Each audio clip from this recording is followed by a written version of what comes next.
Hi, so recently I've done several videos about the chord functionality in Cubase, but a little piece of the puzzle is still missing. But this one is particularly convenient if you're not a keyboard player, or even if you're a very skilled keyboard player and you're just editing on the laptop and don't have your MIDI keyboard connected or anywhere around. So let's dive into editing chords in the Cubase key editor.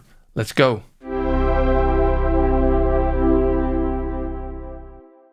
Now in Cubase there are several ways that you can add chords to a MIDI track or a VSTI track. Let's have a look. Now the first one of course is that you can just record them on a MIDI track.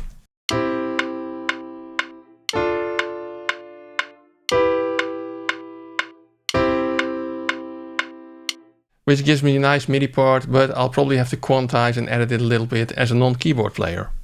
Now the next option is when you have a chord track, you can just drag the chords onto your MIDI track.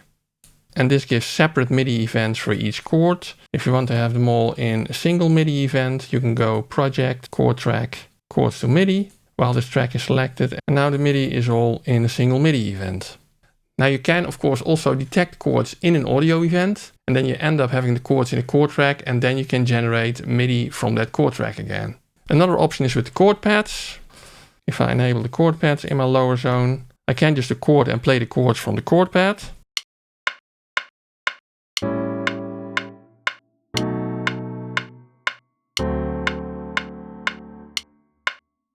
Or I can just drag and drop the chords on the MIDI track in whatever way I want. And as a last, not so nice option, I can also just start with a MIDI event here, open the MIDI editor and draw in the chords by hand.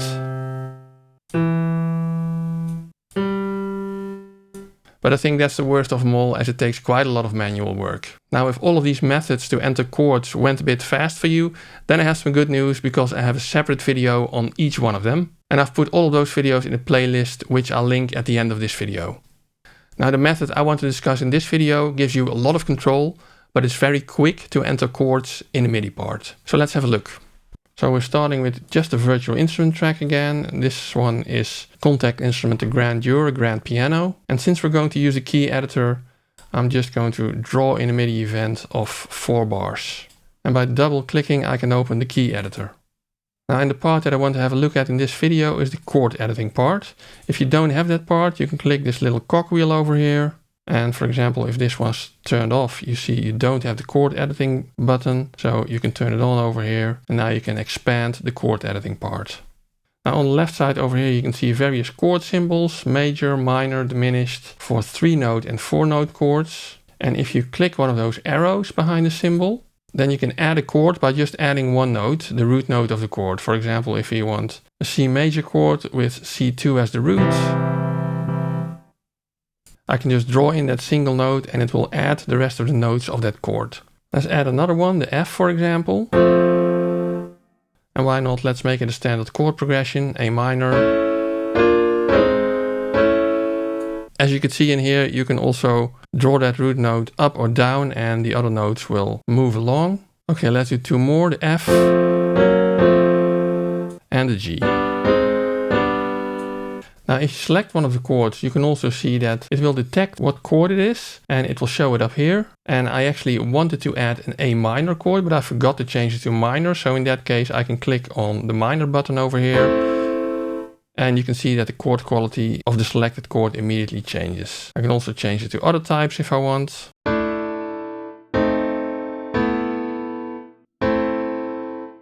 Now I added chords with 3 notes, but you could also add chords with 7 notes. For example, let's get rid of this one and say that we want to add a minor 7th chord.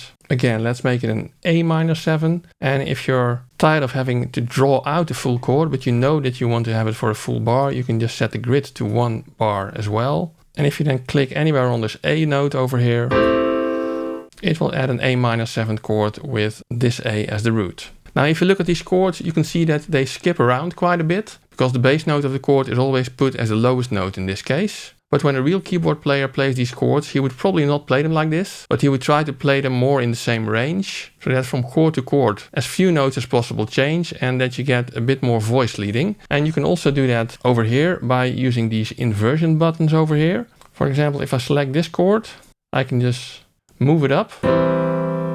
And you can see that the chord still contains the same notes, but the C is moved from the bottom to the high octave, which gives you a first inversion C chord because it starts at the third of the C chord, the E now. Now maybe for this chord we want to move down so that it stays more in the same range.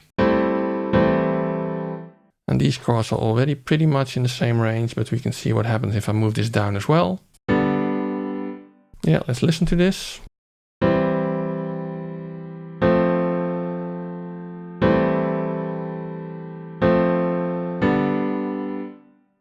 So by now, if you like this video, please give it a thumbs up for the YouTube algorithm. It really helps a lot. You can also subscribe and ring the little bell icon if you want to know when I post another video. And if you really appreciate the information, you can use the super thanks button below the video or use the affiliate links in the description to buy anything at these stores, in which case I will get a small commission without any extra cost to you. Highly appreciate it. But let's get back to the video. Now another thing that you may notice is that the notes of these chords are quite close together. This is how a piano player might play them, but if you're playing them on a guitar, for example, playing the chords in this way would be nearly impossible because you have to spread them out a bit more, because you have to play each note on an individual string on the guitar. You can also do that with this chord editing facility. For example, if you select this chord, you can see here that you have two options to drop notes. For example, drop 2 says move the second highest note an octave lower. So it will move the G an octave lower in this case. And you can spread them apart even more if you want to. You can also do drop 3, which moves the third highest note an octave down, which would be the G. So it ends up all the way over here. Let's restore that. Now there's also a drop 2.4 option, which moves the second and the fourth highest note an octave lower. But then you need a 4-note chord like this. However, I've noticed that currently it doesn't work in this Cubase version, because I think it should move the A and the E down an octave, but that's not happening. So it might be a bug, or if any of you know why this doesn't work, let me know in the comments. Now I've just changed this A minor 7th to an arpeggio, where the notes are played one by one and not together as a block chord like the other chords. And this functionality also still works for those arpeggios. For example, if I select these notes, you can see that it detects an A minor 7 with an E in the bass, which is correct. And I can still change it to other 4-note chords as well. I can change the inversions.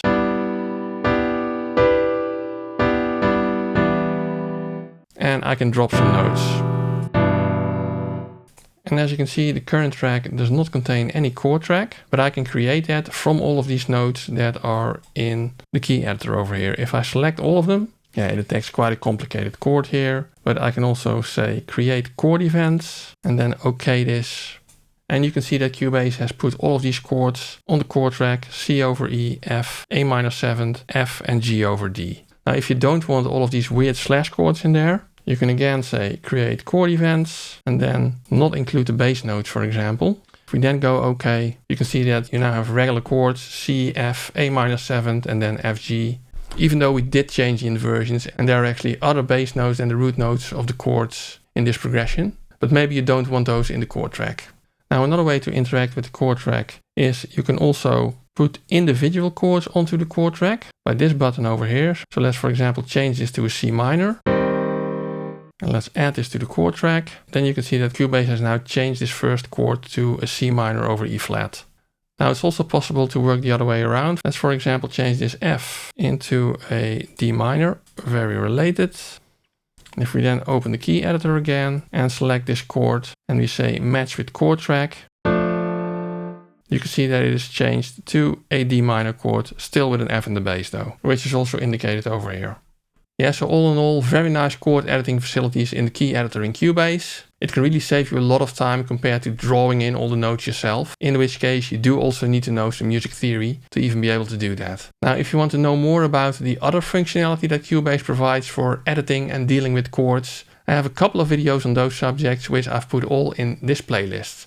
So have a look, check it out, enjoy, and see you soon.